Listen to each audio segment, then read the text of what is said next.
Halo, salam semangat anak-anak.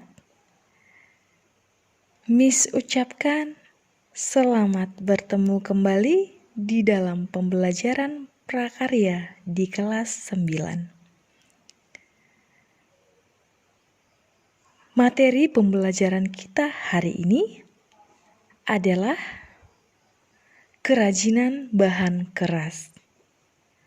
Sebelum kita masuk ke materi, terlebih dahulu kita mengetahui tujuan pembelajaran kita hari ini, yaitu memahami prinsip kerajinan bahan keras.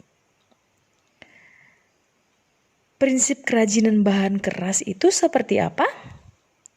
Yang pertama, keunikan bahan kerajinan. Yang kedua, fungsi kerajinan bahan keras. Yang ketiga, aspek rancangan dalam produk kerajinan. Bagaimana keunikan bahan kerajinan? Nah, Indonesia kaya akan sumber daya alam. Banyak sumber daya alam yang bisa dimanfaatkan sebagai bahan dasar kerajinan.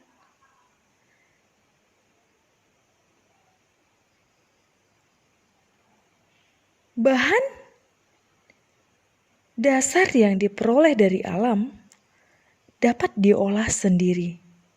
Bahkan hingga memanfaatkan bahan limbah yang ada di lingkungan sekitar kita. Biasanya, seorang pengrajin hanya memerlukan ketekunan untuk dapat menciptakan sebuah produk kerajinan yang dapat dinikmati banyak orang dan bernilai jual. Kita masuk materi selanjutnya, produk kerajinan dari bahan keras. Apa itu produk kerajinan dari bahan keras? Kerajinan bahan keras merupakan suatu kerajinan yang tahap pembuatannya memakai bahan yang bersifat keras. Bahan kerajinan keras terbagi dua. Yang pertama, bahan keras alami. Yang kedua, bahan keras buatan. Bahan keras alami merupakan suatu kerajinan yang terbuat dari bahan baku, pembuatannya yang berasal dari alam ataupun mengalami pengolahan, tetapi tidak mengakibatkan perubahan wujud benda itu. Seperti gambar berikut. Kursi dari jati, kursi dari rotan. Bahan keras buatan adalah kerajinan bahan keras buatan, yaitu kerajinan suatu yang bahannya sudah mengalami pengolahan kembali. Contohnya seperti gambar berikut. Gantungan kunci dari kaca, bros dari logam. B. Aneka produk kerajinan dari bahan keras. Apa-apa sajakah produk kerajinan dari bahan keras? Untuk itu, mari kita lihat bagian A, kerajinan logam. Kerajinan logam adalah kerajinan yang memakai bahan logam seperti misalnya besi, perunggu emas, perak, dan lain-lain. Teknik yang dipakai umumnya memakai sistem cor, ukir, tempa, ataupun dicetak sesuai dengan bentuk yang diinginkan.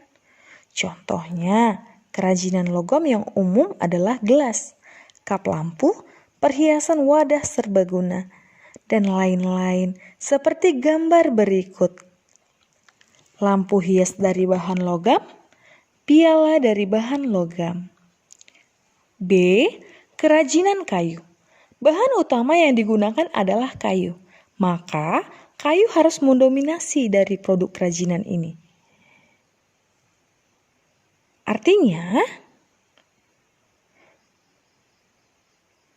pemilihan kayu harus disesuaikan dengan rencana pembuatan produk kerajinan seperti kayu jati, mahoni, kayu akasia, kayu jati landa, dan sebagainya. Karena 99%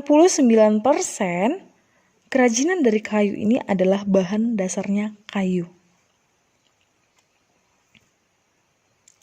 C. Kerajinan dari bahan bambu.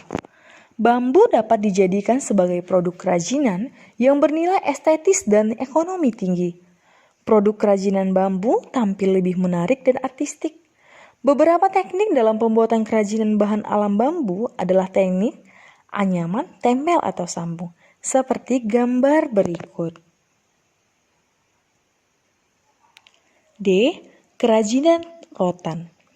Rotan banyak digunakan sebagai bahan utama untuk membuat kerajinan tangan karena bentuknya yang luwes. Selain itu, rotan juga merupakan bahan yang mudah diubah bentuknya menjadi berbagai macam bentuk produk kerajinan tangan yang unik. Selain bentuknya, rotan juga banyak digunakan sebagai bahan kerajinan tangan karena murah dan mudah didapat. Jika dibandingkan dengan kayu, masa panen rotan lebih cepat.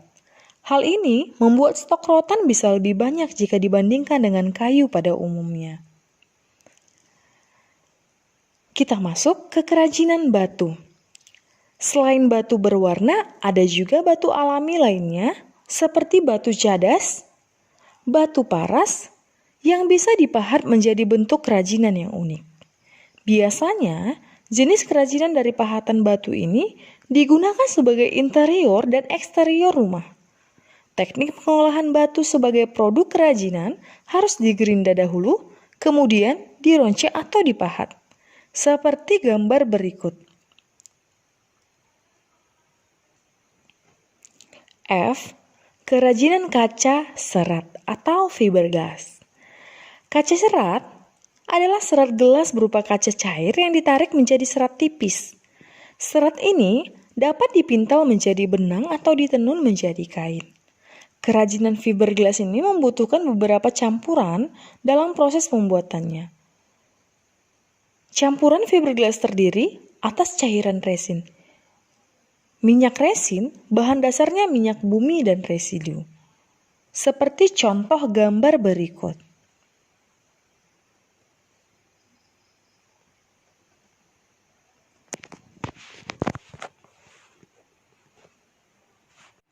Setelah kita memahami bahan-bahan dasar kerajinan dari bahan keras, maka sekarang kita masuk ke fungsi produk kerajinan dari bahan keras. Fungsi produk kerajinan dari bahan keras itu ada dua.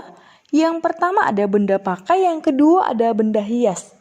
Benda pakai adalah karya kerajinan yang diciptakan mengutamakan fungsinya, sedangkan unsur keindahannya hanya sebagai pendukung saja. Benda hias adalah karya kerajinan yang dibuat sebagai benda pajangan atau hiasan, jadi hanya sebagai hiasan saja, tidak untuk dipakai. Kita masuk ke unsur estetika dan ergonomis. Setelah kita melihat fungsi, mari kita lihat unsur estetika dan ergonomis. Berbagai produk kerajinan tidak bisa dipisahkan dari unsur seni dan keindahan. Sentuhan-sentuhan nilai seni sangat penting untuk mewujudkan karya kerajinan. Atraktif dan bernilai ekonomis. Aspek fungsi menempati porsi utama pada produk kerajinan, sehingga karya kerajinan harus bernilai ergonomis yang mencakup kenyamanan, keamanan, dan keindahan estetika. Setelah kita mengetahui fungsi produk kerajinan dan unsur estetika dan ergonomisnya, maka kita masuk ke motif ragam hias produk kerajinan dari bahan keras. Nah, apa itu motif ragam hias produk kerajinan bahan keras? Apa hubungannya dengan kerajinan bahan keras? Kita lihat bersama-sama. Produk kerajinan dari berbagai daerah di Indonesia sudah dikenal di luar negeri. Berbagai bentuk produk kerajinan yang berasal dari setiap daerah di Indonesia mempunyai motif dan ragam hias yang khas, yang berbeda dengan daerah lainnya. Setiap motif dan ragam hias mempunyai nilai keindahan dan keunikan, seperti makna simbolis yang penuh dengan perlambangan dan juga nasihat. Adapun beberapa daerah yang terkenal dengan ukiran atau pahatannya adalah Jepara, Yogyakarta, Cirebon, Bali, Toraja, Palembang, Kalimantan, dan sebagainya. Nah, khusus kita yang tinggal di Sumatera Utara, ayo, apa motif ragam hias produk kerajinan bahan keras? Nah, itu bisa dilihat motif ragam hias dari Sumatera Utara bisa dilihat dari daerah Batak Toba. Nah, daerah Batak Toba ada ukiran gorga. Ukiran gorga itu terletak di rumah adatnya, di kayunya ya anak-anak.